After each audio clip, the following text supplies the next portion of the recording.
নাহমাদুহু ওয়া নুসাল্লি আলা রাসূলিহিল কারীম। আউযু বিল্লাহি মিনাশ শাইতানির রাজীম। বিসমিল্লাহির রহমানির রহিম। সমস্ত প্রশংসা সেই মহান আল্লাহর জন্য, যিনি আমাদেরকে সৃষ্টি করেছেন এবং সঠিক পথ প্রদর্শন করিয়েছেন।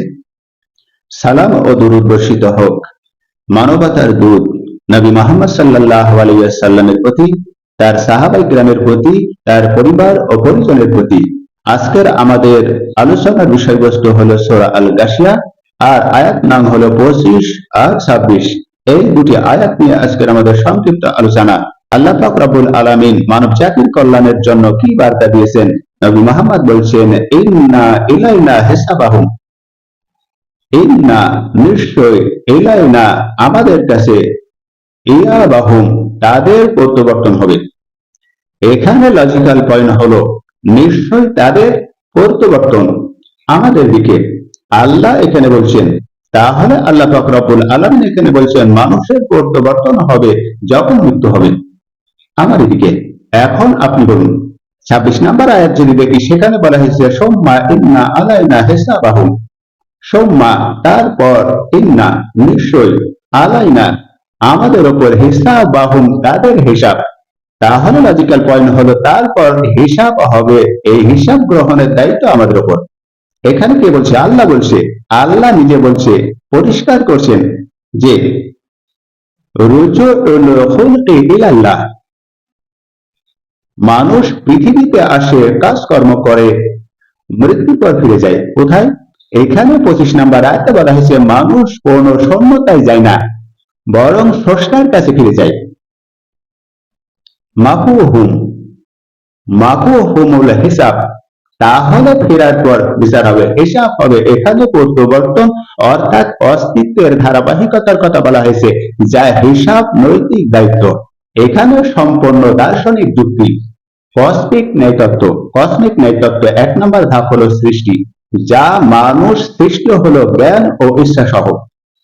আর 2 নম্বর ধাপ হলো পরীক্ষা, জীবন হলো পরীক্ষা। আর 3 নম্বর ধাপ হলো প্রত্যাবর্তন, মৃত্যুর পরে স্রষ্টার কাছে ফিরে যাওয়া। 4 নম্বর ধাপ হলো হিসাব, প্রত্যেক কাজের বিচার। তাহলে এই 4 ধাপই মানব অস্তিত্বের পূর্ণ দর্শন। মানব অস্তিত্বের পূর্ণ দর্শন খ্রিস্টান ধর্মের বিচার ধারণা নিয়েও বলতে পারি। খ্রিস্টান ধর্মের বিচার ধারণায় বলা হয়েছে মানুষ মৃত্যুর পর ঈশ্বরের সামনে দাঁড়াবে। কার সামনে? মৃত্যুর পর। আর কাজ হলো তার কাজ অনুযায়ী, জান্নাত বা নরক তার কাজ অনুযায়ী। তাহলে কোরআনের সাথে এখানে খ্রিস্টান ধর্মের সাদৃশ্য হলো এক স্রষ্টা আছে, বিচার দিবস হবে, কাজের হিসাব হবে। পার্থক্য কি? পার্থক্য হলো কোরআনে বলা হয়েছে পাপ, বাইবেলে হয়েছে ক্ষমা। এখানে যিশুর মাধ্যমে কেন্দ্রীয়তা। তাহলে ইসলামকে প্রত্যেকে নিজ কাজের হিসাব। আল্লাহকে মানতে হবে, মৃত্যুর পরে ফিরে যেতে হবে আল্লাহর কাছে। বাইবেল বলছে, কোরআনুল কারীম বলছে। এখন আপনার উত্তরটা কি? এখানে ইহুদি ধর্মের বিচার ধারণা নিয়ে আমরা বলবো। ইহুদি ধর্মের বিচার ধারণা হলো ঈশ্বর প্রত্যেক গোপন ও প্রকাশ্য কাজের হিসাব নেবেন ঈশ্বর। তাহলে এখানে সাদৃশ্য হলো এক ঈশ্বরের কথাও বলা হয়েছে ইহুদি ধর্মের বিচার ধারণা নিয়ে। এক ঈশ্বর বিচার করবেন, বিচার দিবস। এটা কিয়ামতের কথা বলছে ইহুদি ধর্মে, এটা কিয়ামতের কথা বলছে।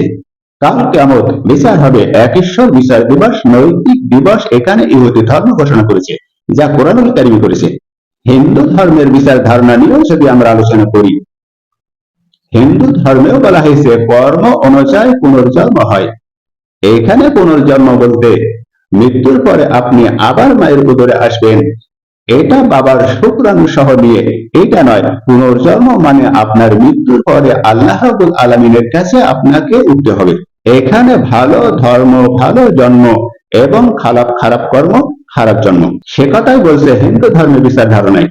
তাহলে এখানে সাদৃশ্য হলো কাজের ফল, নৈতিক নিয়ম। পার্থক্য কি?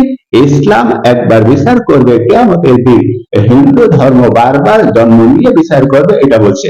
বৌদ্ধ ধর্মের বিচার ধারণা নিয়েও যদি আমরা আলোচনা করি, কর্মের ফল নিজেই মানুষকে ফল দেয়, কর্মের ফল নিজেই মানুষকে ফল দেয়।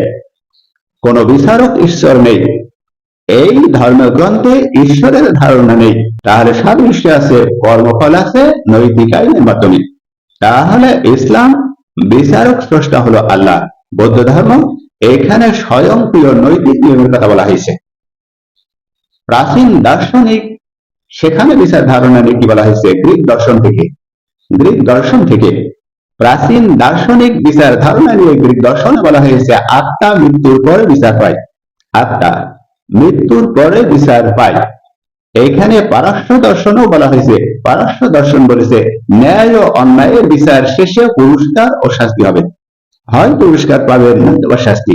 তাহলে প্রায় সব সভ্যতায় বিচার ধারণা আছে এবং ছিল। তাহলে এখানে আল্লাহ পাক রব্বুল আলামিন 25 ও 26 নম্বর আয়াতে মহা দার্শনিক তত্ত্ব বলেছে অস্তিত্বের ধারাবাহিকতা নিয়ে তিনি বলেছেন মানুষ মরেও শেষ হয় না। কি হয়? মানুষ মরে শেষ হয় না। তাহলে কি হয়? যদি হিসাব না থাকতো তাহলে নৈতিকতা অর্থহীন হয়ে যেত। যদিও পৃথিবীতে সব বিচার হয় না, তাহলে সেই বিচার হবে আখেরাতে। এখানে হিসাব নেওয়া মানে মানুষ স্বাধীনভাবে কাজ করছে। আপনি এই স্বাধীনভাবে কাজ করছেন, এই জন্য আপনাকে হিসাব নেওয়া হবে। তোমাকে স্বাধীনতা দেওয়া হয়েছিল, কোন কাজ করবে হিসাব দাও। এখানে কোরআনুল কারীমের গভীর ভাষাগত যুক্তি হলো ইলাইনা, আমাদের কাছে সব আত্মার স্রষ্টার অধীন হবে। আলাইনা, আমাদের ওপর আল্লাহ নিজেই বিচার গ্রহণের প্রতিশ্রুতি দিচ্ছেন। সম্মা, তারপর মৃত্যু, পুনরুত্থান, হিসাব, সময় ক্রমের দর্শন। আল্লাহর সামনে আপনার অবশ্যই দর্শন করতে হবে। মৃত্যুর পর পুনরুত্থান হবে, হিসাব দিতে হবে। তাহলে চূড়ান্ত দার্শনিক হলো যে মানুষ উদ্দেশ্যহীন নয়। আল্লাহ মানুষকে সৃষ্টি করেছেন উদ্দেশ্যহীন নয়। একটা উদ্দেশ্য আছে, এই জীবন হলো পরীক্ষা। মৃত্যু শেষ নয়, প্রত্যাবর্তন নিশ্চিত। মৃত্যু মানে প্রত্যাবর্তন এবং বিচার অসম্ভাবী। চূড়ান্ত ন্যায় কেবল স্রষ্টার হাতে। এখানে গভীর চিন্তার কথা ফিলোসফিক্যাল মেটালজি। যদি বিচার না থাকতো, ন্যায়ের ধারণা অর্থ হয়ে যেত, অত্যাচারী ও নির্যাতিত সমান হয়ে যেত।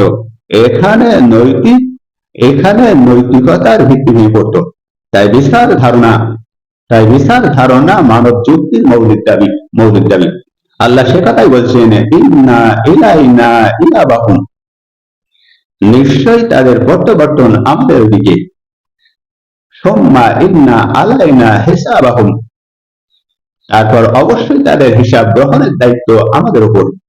মানুষ পৃথিবীতে আসে, কাজ করে, মৃত্যুর পরে ফিরে যাবে। মানুষ কোনো শূন্যতায় যায় না, অর্থাৎ শূন্যে বাতাসে মিশে যায় না, বরং স্রষ্টার কাছে ফিরে যায়, স্রষ্টার কাছে। এখানে প্রত্যাবর্তন বলতে অস্তিত্বের ধারাবাহিকতার হিসাব, নৈতিক দায়িত্ব। 1 নম্বর ধাপ হলো সৃষ্টি। মানব সৃষ্টি হলো জ্ঞান ও সুস্থতা, ইচ্ছা সহ। 2 নম্বর ধাপ হলো পরীক্ষা, জীবন হলো পরীক্ষা। 3 নম্বর ধাপ হলো প্রত্যাবর্তন, মৃত্যুর পরে স্রষ্টার কাছে ফিরে যাওয়া। আর 4 নম্বর ধাপ হলো হিসাব, প্রত্যেক কাজের বিচার হবে।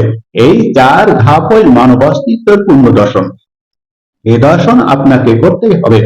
আপনি আগুনে পুড়ে ছাই হয়ে যান না কেন, শ্মশানে পুড়ে ছাই হয়ে যান না কেন, হিসাবের সম্মুখীন আপনাকে হতেই হবে। কোরআন বলছে, বাইবেল, আর বলছে বেদ, ভগবদ গীতা বলছে, সব ধর্মই একই কথা বলছে।